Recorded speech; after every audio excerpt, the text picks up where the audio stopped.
This is Chris coming at you with another Tire Side Chat. Hey, it's been a week. It's been a busy week though, and just haven't really had time to sit down and formulate anything. And basically, I haven't had time to formulate this one either. I'm just going to kind of shoot from the hip. I want to talk a little bit about when it's good to get a computer repaired or just go ahead and get it replaced. That's always the struggle customers have, when I call them and say, hey, your hard drive's gone, your screen's dead, your motherboard's not working anymore, or something on the motherboard's not working anymore. Those are all kind of pricey things. I mean, not terribly pricey. Generally charge about $125 for a screen, $125 for a motherboard. These are installed prices. Hard drives usually run around 100 installed.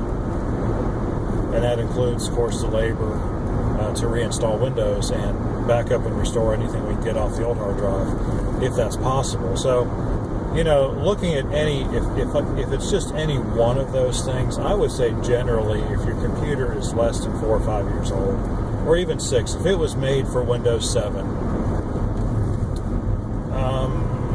so that came out in 2009. If that's up to 7 years old, it's worth saving. If it has been an otherwise reliable machine, I think that's a good benchmark, because if you go out to buy another one of that quality, and I'm not talking about going to Walmart and buying it what's on sale. I'm talking about if you've got a good Lenovo, if you've got a good HP, if you've got a good Dell, and quite frankly, they were made better back then. In fact, they were made even better going back to like 2000, but those were Windows XP machines, and so you can't really compare those. I mean, the quality of computers has been steadily declining, at least at the consumer grade level, and so the kind of things you buy in a retail store, they're getting cheaper and cheaper and cheaper all the time. The components are getting cheaper. That's why they're so cheap. But if you went 7 years ago and you got a good, either a business model laptop like a ThinkPad, or I can't remember what Dell's is right now. I know it when I see them though, because you can tell they're much better built. HP's the same way. They have like their professional series. If you've got one of those, it's worth fixing, because the fact of the matter is, computer performance has not increased enough to make a real difference in your experience in front of that machine. You take your 7-year-old laptop, you make sure it's got plenty of memory in it, and it'll run fine. And yeah, you'd be able to tell the difference if you bought a brand new one.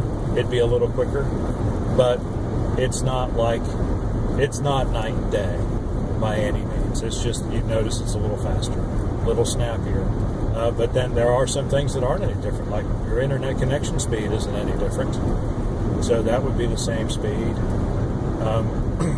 Video might be faster, or it might not, because you're still playing video. So, big deal if it can play a video faster. You know what I'm saying? All these, some things it just doesn't matter. As long as the computer has a sufficient amount of horsepower, then that's all you need. Having twice as much as what you need, doesn't do you any good. It's like, putting a 500 horsepower engine in a car that's made for a 200 horsepower engine. It's like you hit the gas and the wheels are just going to melt down to the rims in about 5 seconds. It's not going to do you any good, right? So that would be my basic rule of thumb. If it's 7 years older or less, and the repair bill doesn't exceed $150, then I would go ahead and get it fixed. I feel comfortable giving that advice. If it runs into more than that, or if you've had any other trouble before with that particular machine, or something else has gone out, some machines have well-known issues that make them less reliable, even among the professional grade ones. And that's something else I can tell you about too, if you bring it in. If you let me look at it, that I remember HP had terrible problems with NVIDIA graphics chipsets about 8 or 9 years ago, and the machines basically weren't worth being. It didn't matter what you wanted, how much you wanted to spend. They weren't worth fixing because the same problem was going to absolutely positively reoccur within a year.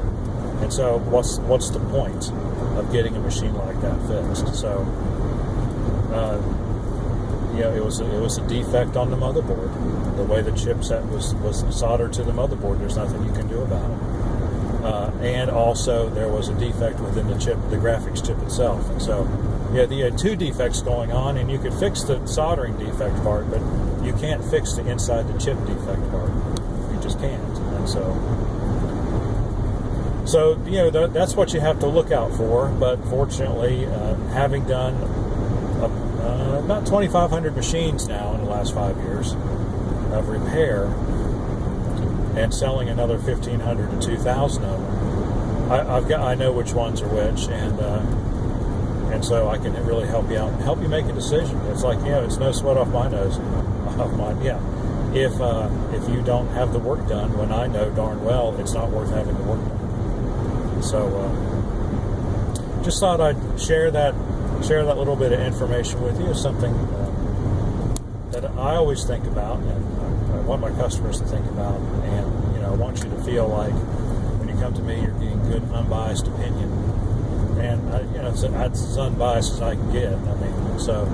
If it's close, I'm going to say if the calculus is close, I'm going to say get it fixed.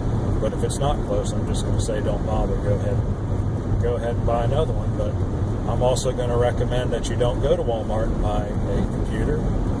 I'm going to recommend that you go to a manufacturer like Lenovo or HP or Dell directly, and you look at their higher-end machines, and that you go ahead and spend $600, $700, $800 if you want something that's going to last and it's going to take a little bit of abuse.